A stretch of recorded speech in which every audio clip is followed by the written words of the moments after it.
Okay, got to the foil station area. I'm going to do my best to get all this on camera. I don't have a production studio. You know, there are people on YouTube that have people that do their videos. Imagine that. All right. Here's a 7/32 foil, copper foil, hand foil tool, roller foil. You can see that? Yep, you can see that. All right. Typically, I have this hanging down like that. It makes life easy. The dispenser. I'm going to show you a real quick way of loading the tool. You know, no fuss technique, okay? Whenever you're using these tools, it is so easy. To load it, you want to see the copper, all right? So you leave the paper on, put it in the bottom. You know, no sticky mess, no trying to fiddle with it. Pull the foil past about the length of the tool, all right? And over here, so you cut it on a little point so you can start it. All right. Pull the foil off. You just make sure you're going at least the length of the tool. Reason why is because, well, that wasn't supposed to happen. So that when you pull it back, it'll release the paper for you. Right? You want to just take your foil, stick it to something, and hold it for you. Grab the back, and pull it back. And hopefully you got enough off. The paper's going to come out the back. Come on now. It snapped on me, so, you know, instead of playing games, I'm just going to redo it. The paper snapped on me. I don't know why. It just snapped. Let's do that again.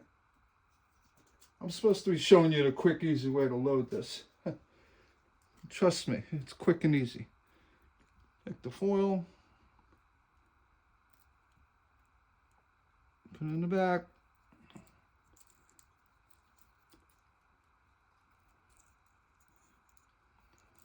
Why are you not working?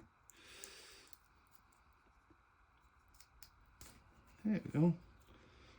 And like I said, with the paper on it, makes life easier. Pull it past the tool. All right.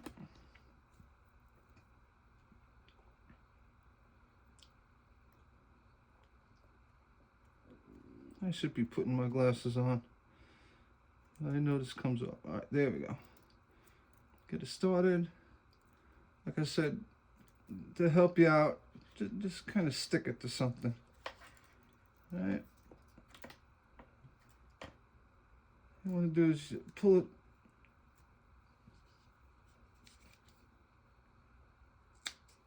Cut the paper. You're supposed to cut the paper, not rip it.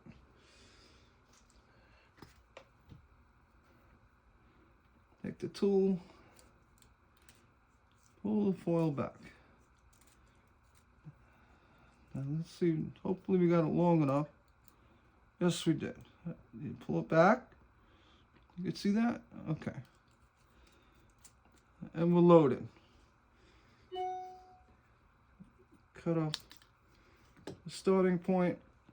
You don't need to go through the dispenser. That ends up getting the foil all jammed up and clogged up in there. Just run it off the back. Just run it off the back. So when you're foiling, you'd see it just comes right off the back. All right, snip it. I'll just leave that there. All right, you got your heart. You know, I like the foil, I like to start on an end. And just around.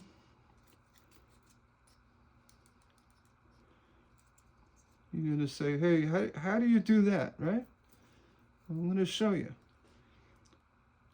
Hold the foil. Oh, you can still see it. Now here you want to go back to old school way of doing things. I really should have my glasses on. I can barely see it. My glasses are right here. Let's see. There we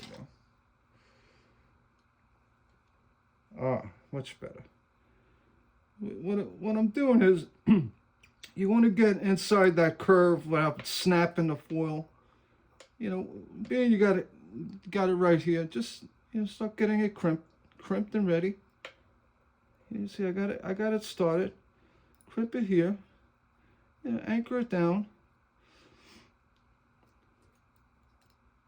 Go inside the curve, making sure your foil's centered, right?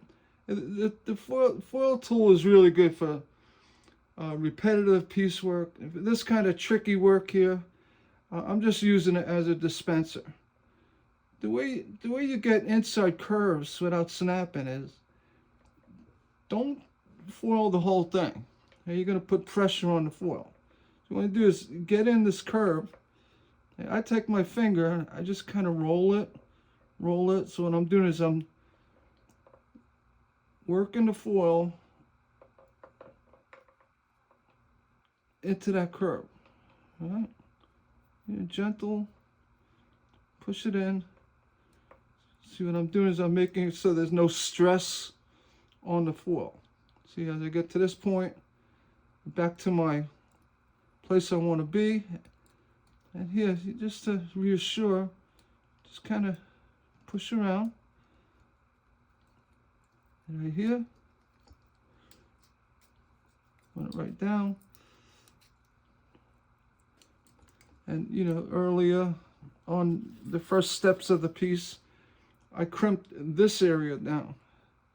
Reason why I do that, so when you come back over it, you're not going to hit it. It makes it easier to come around a curve, right? All my fingers are doing something. This one, thumb, this one right here. What you want to do is pull it off. You know this is nice and centered because your tool was centered. Snip it off. Let your tool fall where it may. I'm not even paying attention to this real nasty curve, so I know it's going to work. And I don't have my duct tape on to help me burnish. This is for demonstration purposes. Now, you're into this curved area. As you can see, the foil was already contoured in place, giving it that inside curve. And the goal is, you want it to cover really good, but you know, mostly you don't want it to crack on you. Right? So I got that all. You could see this is pretty foiled. All right, you see that? Now, I got one right here. You got it. This is a necessity. This is not an option. This, you know, Exacto knife is for doing fine cuts, either on vinyl. If you're going to do any sandblasting, sandblast resist. Any decorative foil, don't use a box cutter. Box cutters for boxes. You use an Exacto knife. Reason is the point. The point is so pointed. You can really get in and do what you got to do. You can roll the tool with your fingers. You can do fine turning. You got to have an Exacto knife. You can also sharpen these on a regular sharpening stone just by giving a little edge. It'll bring back the point for you. This isn't a sharpening stone. I'm just showing you. If you want, you could bring that point back. Right now, this is very thin foil. It should work nonetheless. What you want to do is, in your point, see that's where I want my point, right? So I want my point. And if you cracked it, if you crack the foil, you covered the crack. But I'm just showing you how to get a desired point using exacto knife. No box cutter. It's crazy. All right. Now here, with the exacto knife, you follow your curve, and you want to lay it down a little bit so you're not going to grip the foil. And come in,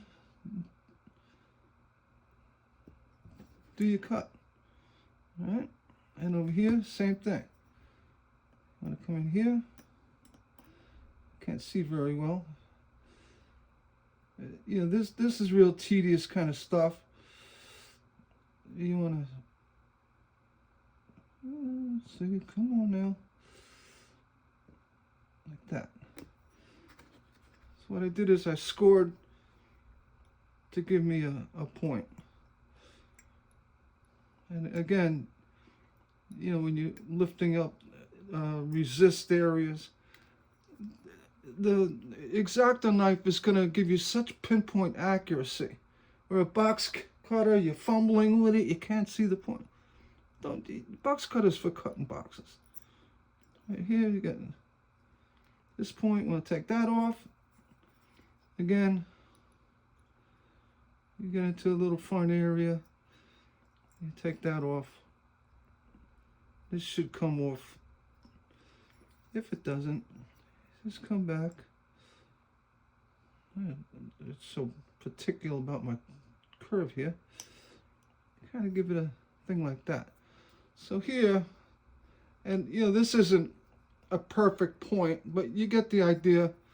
You could, once you solder this, you're gonna have what you see in copper.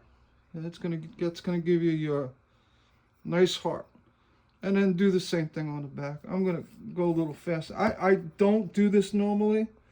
I've done overlay before, larger pieces with big sheets of adhesive back copper. And I did a weather vane actually with north, south, east, and west. I'll show a picture of it. It's the same principle. The difference with larger pieces, when I do my foil, let's see, when I do the foil overlay, I don't know why that didn't go through. I do it on top of a piece of 1/4-inch plate glass that will accept the heat of a soldering iron.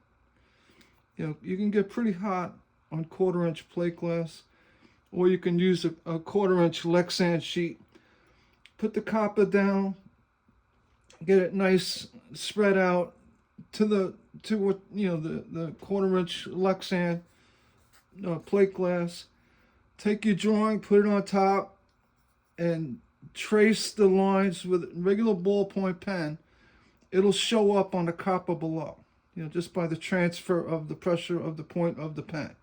Then you come back and you do your magic. This is and the nice thing is, say you mess up, you cut too far. You could take another piece of copper, put it on top, burnish it in, rub it in good, and go over it again. Once you got your design done, solder the whole thing with a bead and everything. Beat it up on top of that 1/4-inch Lexan. It won't crack. It's Lexan. It's acrylic. The plate glass also, you can get pretty hot unless you put a giant solder blob right in the middle of the sheet of glass. That 1/4-inch plate glass isn't going to crack either. And what's nice about cutting copper foil on glass, it's like say 1/4-inch plate glass, you get a nice smooth cut to it. It works really well. Lexan tends to bind a little bit with the X-Acto knife. That's just a little side thing.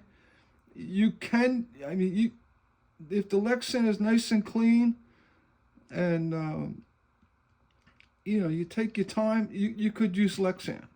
Don't use cardboard or anything like that. It's not going to work well. So here we go. You got the front. Even know if they line up, but I was just pretty much showing you how to achieve a point beyond the inside cut. So if you want to cut a heart out of stained glass, remember, cut the deep curve first. Make it, and you have to come in with a little bit of a curve. Just because you have to. You can't cut a point with glass. I mean, you can, but your chance of cracking down here is going to be very good. So you want to cut it just to get yourself a little curve. You could do that with a saw as well, and then follow up later on with your point with your copper.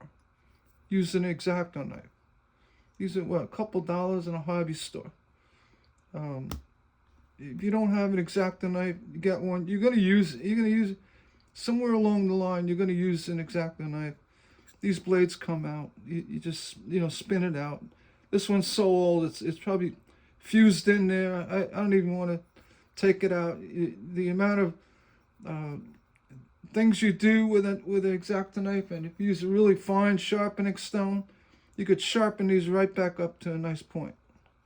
All right, so that's that. That's my little video on foiling deep inside curves. Now you could burnish all this if you want. The jury's out on burnishing. People say, oh, you gotta really burnish it down. No, you don't. Once you solder this, the two things happen when you solder. When you're going over with the solder itself and the heat of the iron, a lot of these bumps in this foil will disappear. They'll just get absorbed with the solder. So your bead of your solder is going to be what you're going to see, and you're going to see that edge. So if you got a straight edge on there, you're fine. If you got a little bump on the edge, a little, here you feel you got to burnish that. Honestly, it doesn't do anything other than make you feel good that you burnished it. I don't know. So I'm not putting down burnishing. I use I showed in another video, I put duct tape on my fingers so I could really get in there, press down well. All right. I'm going to pause this, and I'm going to try to piece these two videos together. Wish me luck. I did it once and it worked out, but I'm going to try it again. All right. If you like my videos, if you want to see more, stained glass little tricks and tips, and you want to see some real fancy cutting, I mean, I told folks a while ago I was going to cut a ring. Just cut it. I mean, it's wasting glass. You could cut a ring if you do. If you cut cut a donut. If you cut the inside, you cut it's a square. You cut the inside circle, and you just put a bunch of star relief cuts, quite a bit, and get right into the center. And I don't endorse tapping at all. If you get right into the center and actually where all the lines come together, and then make little scores. They all come together like that. Make little scores like that, and you tap from the bottom. You're gonna break an area in the center where you can get your glass cutter in and start removing that circle. Once you got the inside circle removed, it's gonna be a nice perfect hole in the glass. Then you go to the outside and you cut the outer circle to match. And when it's done, it looks like you cut a donut. It's just little glass trickery, nothing crazy. It's just basically understanding how glass breaks. When you hit it or tap it, what you're doing is you're forcing that score to separate easier, and by doing a multitude amount of scores toward the center, eventually you're going to break a spot where you can get through without running across the whole piece and destroy your donut. All right. Again, for stained glass, you're never going to cut a donut, but you can. All right. I'm going to try to show more with the pushing technique. I know you guys look at. Excuse me. That's my chest cold. It's horrible. It's like a week now. It's horrible. Maybe more. 10 days. When you push cut, everything's pretty much the same. The only difference with the pull cutting, I can really see what I'm cutting. I can adjust the amount of pressure I put on the glass where I need it. I got a lot more versatility as far as curvature of the glass. When I cut around here and in here, I can use the flip of the wrist a lot easier while retaining downward pressure that ensures a good score. The score is not so much, it's pressure, but you want to consistent. You don't want to stop. Every time you stop your score, with pushing and you stop, your wheel's doing this ever so slightly, and causing spider flaws, which will eventually cause you to have breaks, undesirable breaks. So whenever you score glass, you want to try to keep it consistent. You don't want to be stopping, or if you're going to stop, make sure you roll through it. When you hold in your cutter with a hand cutter facing you, that consistency and that control of the cutter is very true. So I'm not going to get that side to side. As well, you get with a Toyo cutter that has a swivel head. That's a whole nother subject. On that note, I'm going to end this video. Again, if you like my videos, please subscribe. I'd like to see you come back and check out more that I can show you. Again, key things. We'll start with this. The exacto knife. Feed your foil through your tool with the paper on it. Pull it back. Release the paper. Keep this flat. You can see if I ever pick this up again, no kinks, no problems. If you can, get one of these dispensers. If you can't buy one, find one. You can make one. Make it out of cardboard. You want your foil to, lay off the edge of the table. It prevents any kinking and any problems. As well, when you cover it, this whole thing can go in a plastic bag. This foil, believe it or not, it's probably 15 years old. It looks like a shiny new penny. And will solder just fine. Don't use a box cutter. Remember, when you cut any deep inside curves, don't cut the whole thing. Do the deep inside curve first. If you got more glass on the outside to allow you to cut that, you got more meat on the outside. It's gonna, and it's good practice. Whenever cutting glass, you got a piece of glass with a curve, like say a moon. Always cut the curve first, and then do the stuff that doesn't break so easy second or last. All right, so always go for the hardest cut first, no matter what. You cut this first, and then you try to break that out. You have less, glass here to give this break a chance. If you have more glass here, this break has a better chance of following where you want it. All right, that's not made up science. That's fact. I've cut hundreds, thousands of pieces of glass. I mean, hundreds of thousands, and miles and miles. Probably went around the earth 3 times on a glass cutter. I mean, honestly, I probably have. So I like to share my knowledge and experience of cutting glass. I'm not a, I never really was a foiler, but I know how to foil with these foil hand tools. They work really well. Uh, and it just, I think I'm more of a science guy. This tool was invented by the Germans, the Herman company, and Glass Star used to sell them. Repackage them. I think some have the Glass Star name on it. The tool is. I couldn't do this without that. I mean, I could eye it up and do it. No, this tool, the hand tool, is amazing. If you avoid this frustration with the tangling and trying to load the tool with the paper off, which that's insane. It's so easy. Pull it through and then cut it and pull it back. How easy is that? All right. I'm going to close this video, and you all have a great day. And again, please like and subscribe. Comment below. You got questions? You want to see a video? You want to say, hey, Gary, do a video about this and that. I'll look at it. I'll even comment back. All right? And on that, I'm going to try to do a live Facebook group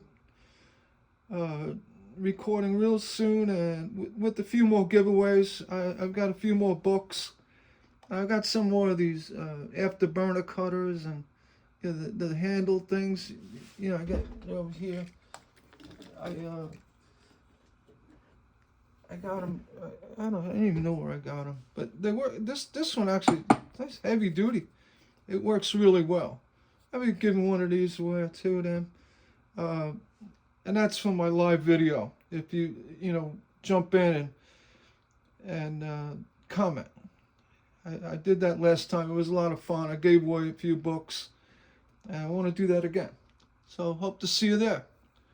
Take care and have a nice day.